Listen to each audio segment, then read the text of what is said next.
Okay, so let me ask you a question. Picture a hotel, but this one has an infinite number of rooms. Now, what if I told you every single one of those rooms is occupied? The no vacancy sign is lit. What happens when one new guest shows up asking for a room? Or, get this, what if a bus carrying an infinite number of new guests pulls up? Sounds totally impossible, doesn't it? Well, you might be surprised. Welcome to The Explainer. Today we're checking into one of the most famous, most mind-bending thought experiments in all of mathematics, Hilbert's Grand Hotel.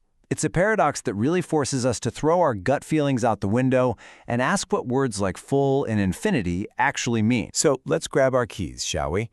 To really wrap our heads around the puzzle, we first have to get familiar with the hotel itself. Now, this idea came from a lecture by the brilliant mathematician David Hilbert back in 1924. But here's a fun fact, he never actually published it himself. It was a physicist, George Gamow, who made it famous years later.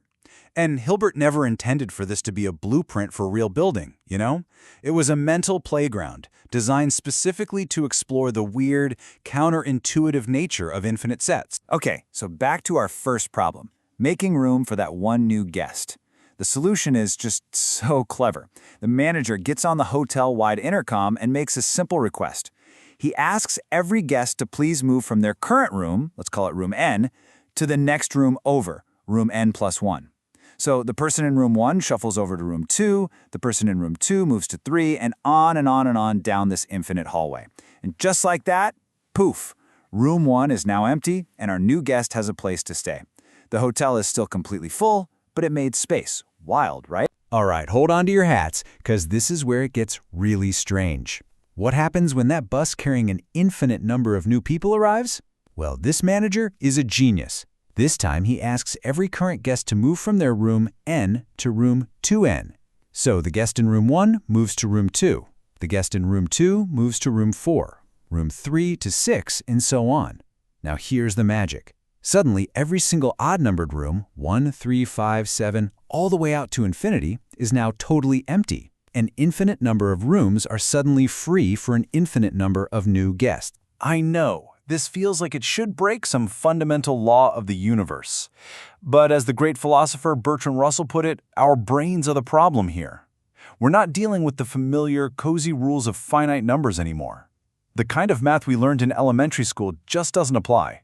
When you step into the world of infinity, you have to be willing to think in a completely different way. And that different way of thinking, it has its own perfectly logical set of rules. So let's dive into the counterintuitive math that actually makes all of these seemingly impossible results work. So the rule book for this strange world was really written back in the 1870s by a guy named George Cantor. His work on set theory was so groundbreaking that Hilbert himself called it a paradise for mathematicians. And Cantor's most stunning, most shocking discovery was this: infinity isn't just one thing. It comes in different sizes. Cantor figured out this brilliant way to measure the size of a set, what he called its cardinality, without actually counting. Think of it like a dance floor. If you want to know if you have an equal number of leaders and followers, you don't have to count them. You just tell everyone to partner up. If every single person has a partner and nobody's left standing alone, then you know the two groups are the same size. Well, this simple idea also works for infinite sets. The rooms in Hilbert's hotel can be paired up 1-to-1 with the counting numbers, so they have the same size, the same cardinality. This is the smallest kind of infinity, what we call a countable infinity. But are there bigger infinities? Oh yeah. Cantor proved it with an argument so simple and so elegant, it's just beautiful. It's called the diagonal argument. Imagine you could make an infinite list of every single real number between 0 and 1. Cantor showed that you could always create a brand new number that isn't on your list. And here's how you do it. You build it by taking the diagonal numbers from your list and just changing them. You change the first digit of the first number, the second digit of the second number, the third of the third, and so on. The new number you create is guaranteed to be different from every single number on your supposedly complete list. It's a total mic drop. So what this proves is there are at least two different sizes of infinity.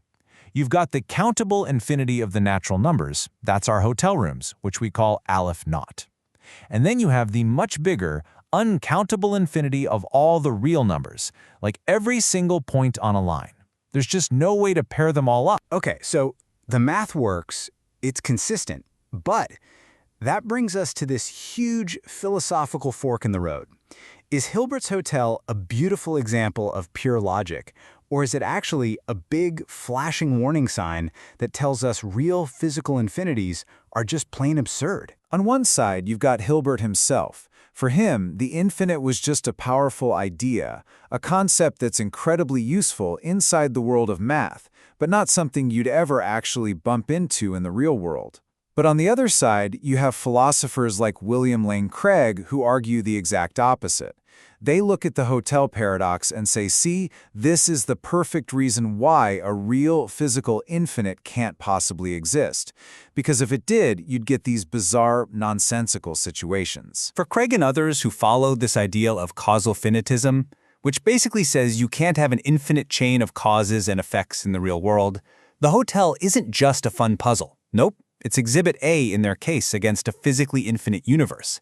For them, the whole point is to show that the setup is so ridiculous it could never, ever happen in the first place. This whole debate between infinity as an idea versus infinity as a physical thing, it pushes us to ask a really amazing question.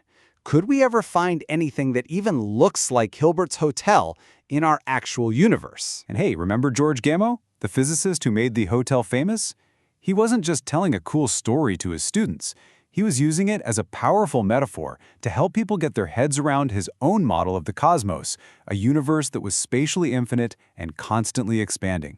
For Gamow, the weirdness of infinity wasn't a problem. It was a feature of reality itself. For decades, the hotel stayed right where it was, in the realm of thought experiments, a cool, useful abstraction. But then, not too long ago, the story took a shocking and very, very real turn. That's right. In 2015, a team of physicists proposed and then actually built a quantum Hilbert hotel. I'm not kidding. They used a special property of light to create a real-world physical system that does exactly what the hotel manager did for that infinite busload of guests. Their experiment takes a set of quantum states and just moves them all to twice their original number. And in doing so, it clears out an infinite number of quantum slots, just like freeing up all the odd-numbered rooms in the hotel. A physical system was actually built that behaves according to the logic of the paradox. And this quantum breakthrough is just one of the ways people are tackling this idea today. There are other really fascinating approaches out there. For instance, some mathematicians are working with a whole new system where infinity isn't this vague concept, but a specific number you can actually do arithmetic with. And in their math, the paradox just vanishes. A half-full infinite hotel is simply and logically smaller than a full one. This just goes to show how alive and kicking this puzzle still is. So, what a journey! We've gone from a simple thought experiment all the way to quantum labs and brand new kinds of math. What does this strange hotel and its infinite rooms really tell us about our world? First, it shows us that Hilbert's Hotel isn't some weird, isolated case. It's part of a whole family of paradoxes, like the story of Tristram Shandy. He's this author who takes one full year to write about a single day of his life. So if he lives forever, he gets further and further behind on his own autobiography. And yet, for any given day of his life, you can point to the exact year he will eventually write about it. See? These puzzles all poke at the same fundamental weirdness of the infinite. And that really leaves us with the ultimate question. The Infinite Hotel stands at this amazing intersection of math, physics, and philosophy. It makes us question our most basic instincts about numbers, about space, about the very fabric of reality itself. So what is it? Is infinity a real feature of our universe, something we can actually measure and experiment with? Or is it simply a concept so huge, so mind-bending, that it serves as the ultimate stress test for the absolute limits of what our finite minds can ever truly understand?